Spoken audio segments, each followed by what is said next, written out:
Hello, c'est Guillaume, ingénieur en finance de marché. Moins 40% depuis le début de l'année, sale affaire pour Téléperformance.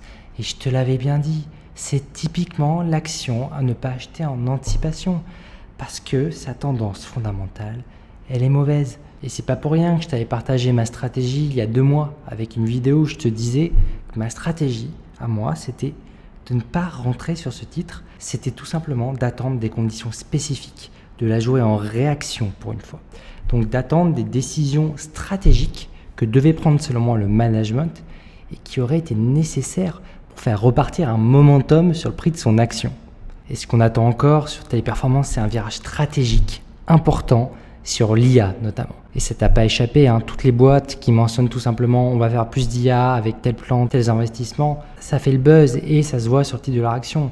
Il y a des exemples dans la tech, notamment Google, Meta et Microsoft, on en parlera. Donc aujourd'hui, pour Téléperformance, il n'y a pas tous les ingrédients qui sont réunis pour vraiment créer le momentum. Et ça se confirme avec cette mauvaise performance, cette mauvaise publication de résultats qu'elle nous a délivrée ce 27 juillet.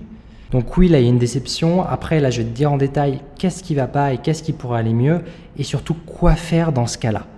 Au passage, et c'est très important, abonne-toi pour ne pas rater ma prochaine vidéo d'analyse fondamentale sur Action. Alors, Téléperformance sur l'intelligence artificielle, dans sa dernière publication de résultats, donc ce 27 juillet 2023, les dirigeants nous font un discours de minimisation de l'intérêt de l'IA. Et ils vont jusqu'à citer carrément un peu de philosophie, le 21e siècle sera un monde avec de l'humain ou pas.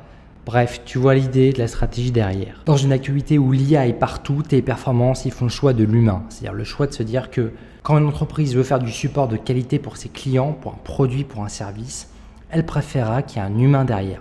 Parce que l'humain, il y a le côté connexion émotionnelle, il y a quelque chose en plus que ne présente pas l'IA.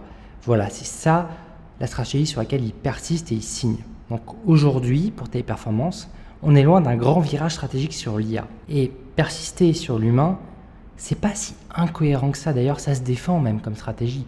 Ça peut rassurer pas mal de clients, notamment pour du service haut de gamme, d'avoir un support téléphonique avec de l'humain, donc téléphonique, Téléperformance.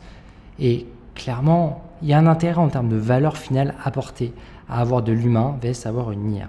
Mais quand on regarde ça d'un côté investisseur pragmatique en 2023, avec le boom, le gros momentum qu'il y a sur l'IA, côté action, c'est juste que le marché punit en fait ce non-alignement sur un virage IA.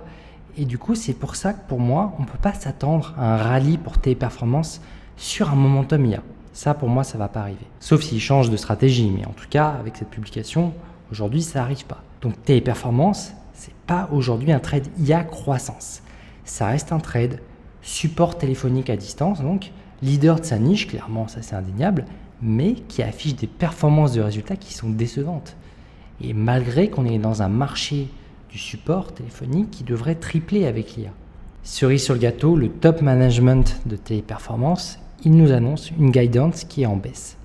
Donc la guidance, pour rappel, c'est les objectifs chiffrés que communique l'entreprise à moyen terme pour indiquer au marché dans quelle direction va la boîte tout simplement. Et ici, ils nous disent ne pas être en mesure de tenir leurs engagements de résultats initialement fixés pour la deuxième partie de l'année 2023. Donc là, Téléperformance aujourd'hui, c'est moins 3% de CA, de chiffre d'affaires de moins qu'attendu pour ce premier trimestre 2023, avec une masse salariale qui continue de peser lourd dans l'entreprise et sans mention de plan massif de licenciement à l'horizon. Donc une entreprise dont la stratégie reste le fondamental de l'humain. Alors oui, si on va un peu plus dans le détail, on voit que ces résultats en demi-teinte, ça serait la faute à des délais de signature de nouveaux contrats, notamment aux États-Unis et en Asie, où les clients deviennent plus frileux. Et même certains se tournent vers des solutions plus IA justement, avec du support à distance conversationnel, avec de l'IA, avec une personne où tu vas croire qu'au téléphone c'est une voix d'une personne humaine, mais en fait non, derrière c'est une IA. Donc aujourd'hui, on a des nouveaux concurrents en 2023 là qui sont entrés sur le marché avec très peu de coûts, avec des boîtes qui sont très tech, donc très peu de salariés, et qui arrivent à capter comme ça des clients qui avaient Téléperformance. Donc, on est sur un marché où, avec ces nouveaux entrants, il y a plus de concurrence et que ça va aller grignoter des parts de marché. Donc, il y a vraiment un point d'attention sur l'agilité des entreprises sur le support qui utilisent l'IA ou pas. Et là, clairement, quand les ventes d'une entreprise se tassent sur les 2 plus grosses régions de croissance mondiale, qui sont l'Amérique du Nord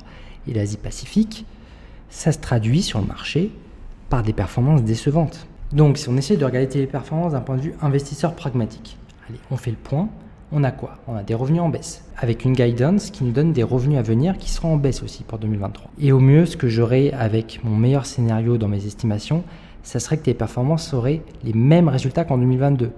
Donc là, dans un marché qui est en pleine croissance, on n'est pas sur une tendance de croissance pour Téléperformance, mais plutôt sur un repli. Donc moi, je vois Téléperformance sous-performer sa niche en 2023. Donc c'est assez logique de voir ce repricing à 135 € sur l'action. C'est pas une surprise.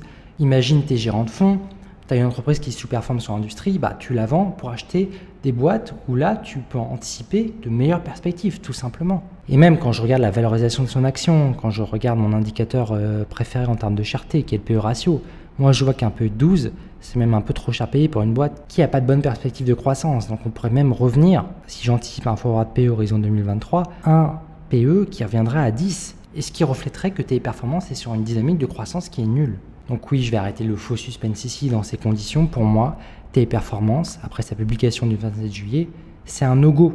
Et si je vais jusqu'à te donner un objectif de prix dans ce contexte de marché, avec mes hypothèses sur le titre, en termes de taux d'intérêt, en termes de devises aussi, parce qu'elle est pas mal explosée à différentes devises pour la fin de l'année, moi, j'ai un prix cible autour de 115 € l'action. Donc ça fait quand même une perspective où j'anticipe moins 14% sur le titre horizon 6 mois. Et le tout avec un risque élevé. Moi là, ce que je vois et ce que j'estime, c'est un niveau de risque à 40%. Donc attention, pour moi, le marché n'a pas fini de repricer ses mauvaises perspectives pour l'action Téléperformance. Elle pourrait bien aller chercher plus bas, à moins 14%. Ça me paraît très fair comme valorisation. Alors, on m'a pas mal demandé par email et en commentaire sur YouTube, qu'est-ce que je ferais moi si j'avais une position comme Téléperformance? C'est-à-dire, voilà, c'est dans un portefeuille, qu'est-ce que tu fais pour gérer, voilà, tes winners, tes losers? Et là, dans le cas où tu as un loser, donc que tu sois rentré parce que tu pensais qu'il y a des bonnes perspectives ou parce que c'était un pari, là, quand tu refais une analyse fondamentale, donc tu mets à jour tes informations, tu vois que les perspectives, elles sont mauvaises. En fait, selon le niveau de certitude que tu as sur ton analyse, il faut prendre une décision. Donc, imaginons que je suis sûr de mon analyse. Imaginons que j'ai un titre qui est loser comme ça. Moi, je préfère vendre à ce moment-là 100% de ma position et aller investir cet argent sur, donc le réallouer cet argent sur des entreprises qui présentent de meilleures perspectives. Voilà, là je t'ai cité dernièrement en vidéo Essilor et Michelin qui ont fait de très bons résultats, mais aussi pour garder la même exposition dans son portefeuille, si on veut une petite exposition Techia par exemple, on pourrait passer du coup du support téléphonique à une giant tech comme Google. Ce serait pas déconnant d'aller sur une entreprise où tu as de plus fortes convictions. Et oui, après, si la certitude est moins importante et que tu vois que les résultats et la guidance c'est mauvaise, comme ça tu pourrais dire je revends que 50% de ma position. C'est-à-dire je garde quand même une petite exposition mais je la diminue de moitié. Et là pareil, ce qui reste, tu le ralloues sur des titres, une position où tu penses qu'il y a mieux à faire, tout simplement. Et oui, c'est pas facile parce qu'il faut d'abord être capable de rechercher d'autres actions et de déterminer si elles ont ou pas de meilleures opportunités en termes de croissance. Si tu cherches de la croissance, si tu cherches des dividendes, c'est encore autre chose. Et aussi, il faut être capable de mettre ses émotions de côté. Parce que psychologiquement, quand tu as investi et que tu es en train de perdre, tu pourrais dire je vends pas comme ça je perds pas. Mais tu sais bien, en investissement, c'est pas comme ça que ça marche.